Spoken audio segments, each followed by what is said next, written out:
Salut, nous, c'est Séverine et Louis. Nous partons découvrir les pays de l'Afrique de l'Ouest à bord de notre Toyota Hilux.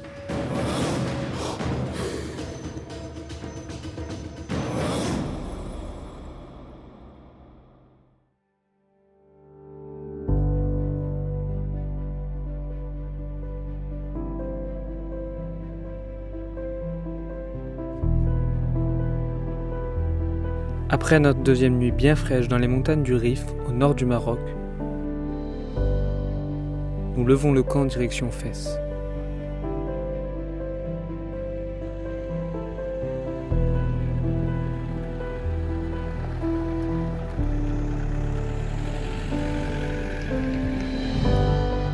Troisième plus grande ville du Maroc, avec 1 million d'habitants, Fès est célèbre pour ses articles en cuir, qui proviennent notamment de la tannerie de Chouara, vieille de plus de 1000 ans, que nous allons visiter.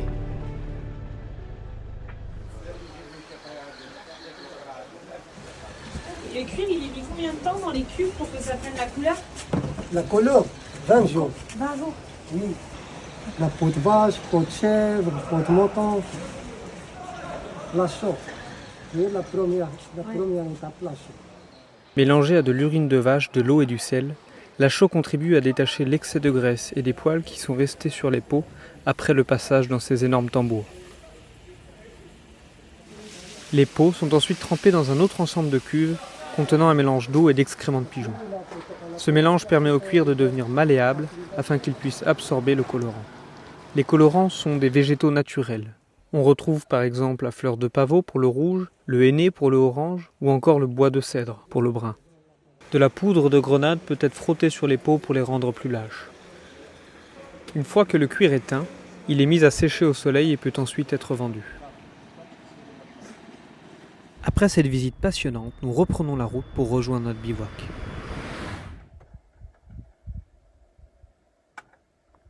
C'est comme ça tous les soirs, je sais pas si vous entendez, mais les chiens, et là il n'y en a pas beaucoup, hein. D'habitude c'est un concert et ça dure toute la nuit, à droite, à gauche, devant, derrière. T'as l'impression que le matin tu vas te réveiller avec 15 chiens autour de toi. Alors ce matin, il fait beaucoup moins froid que les autres matins. Il y a des super couleurs. Il est 8h et on décolle enfin du bivouac. Plutôt cool, on a de plus en plus la main sur comment on replie la tente et tout notre aménagement. Donc ça se fait de plus en plus rapidement.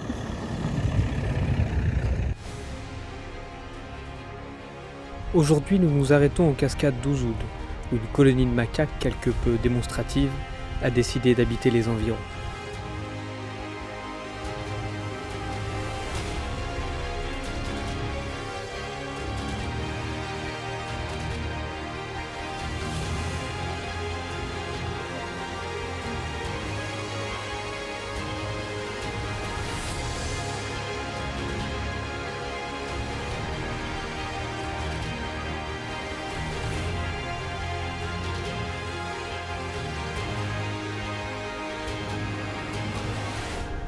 On est sur la route entre les cascades d'Ouzoud et Ouarzazate, notre prochaine destination. On est sur une petite route qui sillonne à travers la montagne, qui est magnifique. De temps en temps, il y a des portions en gravier comme ça, sinon la plupart du temps, elle est bitumée. Ça roule bien, il n'y a personne. On est entouré de massifs imposants. C'est vraiment superbe, c'est un délice à rouler là, ça fait plus de 2 heures qu'on est sur la route et c'est top. Petite pause devant ce panorama exceptionnel. Tu veux une banane? Et le goûter, la banane.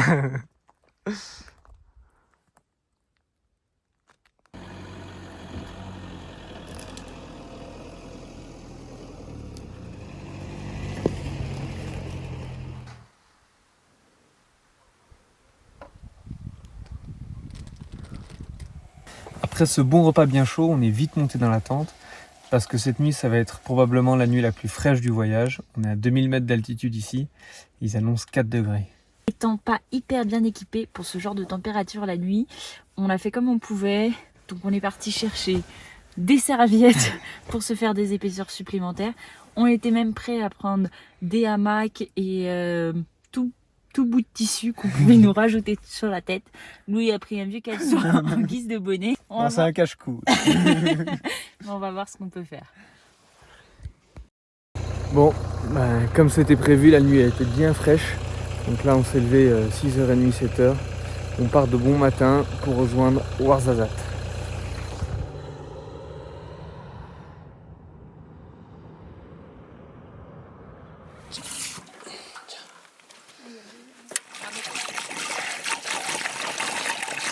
Sans le savoir, nous passons à côté de la plus grande centrale solaire au monde, Nour. Elle s'étend sur plus de 3000 hectares et héberge plusieurs technologies, comme cette tour solaire que l'on voit ici au milieu du parc.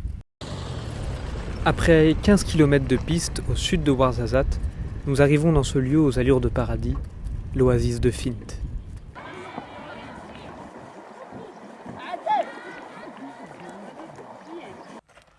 Adil, notre guide improvisé, nous fait visiter son village.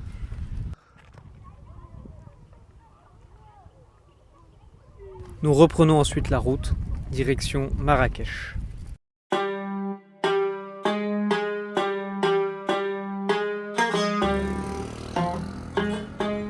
Il est 13h, on commence à avoir faim. Et ben devinez où on va manger, parce que je pense que sur la suite de la route on va pas en avoir beaucoup, alors on va bien en profiter. Oui, oui, oui. On se fait un petit McDo aujourd'hui. Petite exception. Une fois cette parenthèse occidentale fermée, nous revoilà dans le centre-ville de Marrakech. De base, il nous avait prévu la petite place ici, là. Mais beaucoup trop juste. Alors, il faut partir les voitures pour que nous on puisse venir.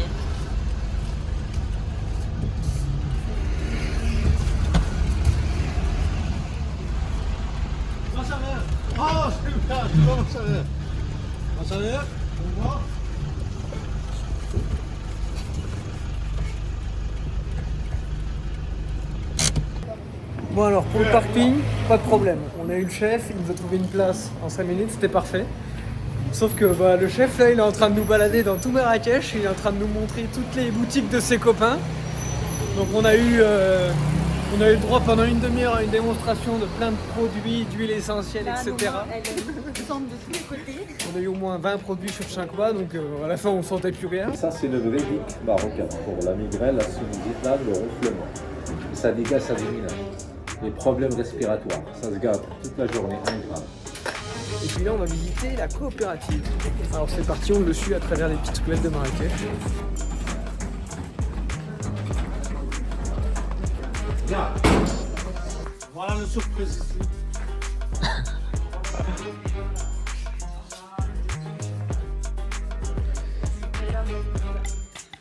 En tout cas c'est bien rangé. On est libéré, on va vite voir la place parce que maintenant il ne reste plus beaucoup de temps avec toutes ces visites improvisées. Ça te met dans une ambiance.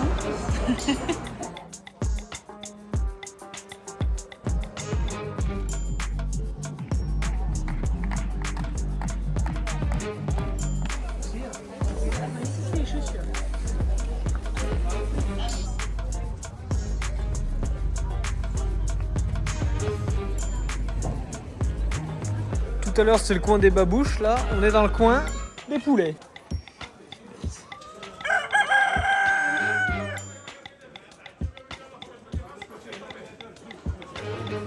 Oula, on va faire des meringues là.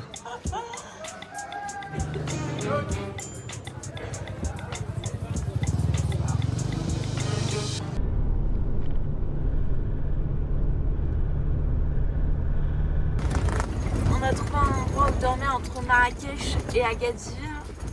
Sauf qu'au final, on est en plein dans le vent et on n'arrive pas à dormir. Alors que pour une fois, les températures étaient hyper bonnes.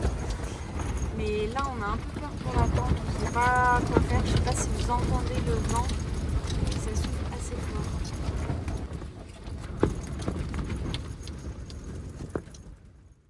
Bon alors on a une nuit très venteuse, ok. Mais au réveil, Les couleurs sont quand même assez dingues. On est pas mal là. bon Bon alors ce matin, Séverine m'a dit je conduis. Autant vous dire que j'ai peur pour la voiture. Non, blague à part. La plupart du temps, c'est moi qui roule avec le 4x4. Mais on essaye quand même de tourner, qu'elle prenne le volant parce que en cas de pépin ou autre, c'est bien qu'elle puisse connaître un peu les dimensions du 4x4 et puis savoir un peu comment le passer en 2 roues motrices, 4 roues motrices. Bon là, il n'y a aucun problème. Ah, si, un petit problème.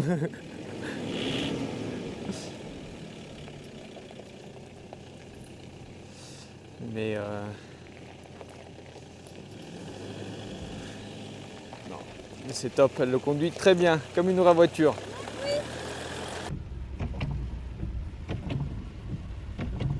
Comme il ne fait pas très beau aujourd'hui, on en profite pour rouler et se rapprocher un maximum de la frontière Maroc-Mauritanie. Et là, on s'est arrêté avec le 4x4 sur cet énorme chantier, c'est la future voie express qui reliera Tiznit à Darla, 2 villes au Maroc, et se passer de 1000 km. C'est comme si on créait une autoroute du point le plus au nord de la France jusqu'au point le plus au sud. C'est quand même assez incroyable. Pour l'instant, sur cette voie express, on a pu emprunter qu'un tronçon de 20-25 km qui est terminé. Tout le reste est encore en construction. Mais à la fin, c'est une vraie 2x2 voies avec de l'asphalte parfaitement propre. Après une grosse journée de route et avant le coucher du soleil, on emprunte un petit chemin pour rejoindre le bivouac du soir.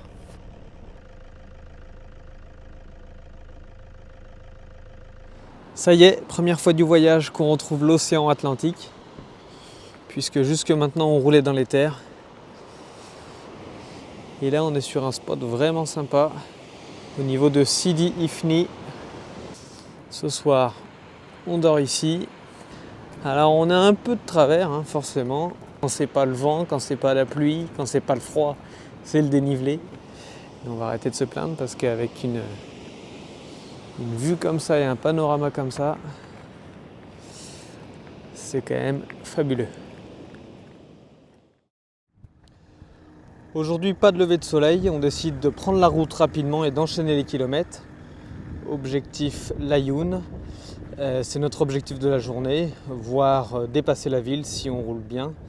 On a plus de 500 km et on emprunte la voie express qu'on a vue hier. Alors en fait, il y a des portions qui sont finies comme ici et d'autres portions qui sont encore en travaux. On a fait une pause petit déjeuner et là on repart direction Laayoune et on continue sur cette route qui traverse une zone désertique.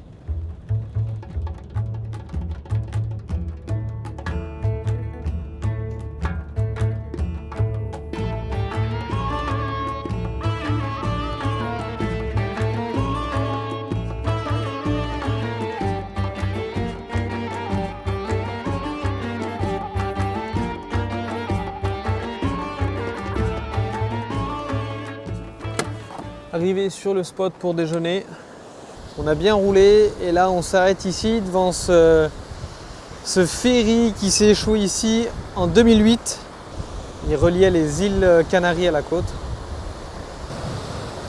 Allez, un petit sandwich et on est reparti sur la route.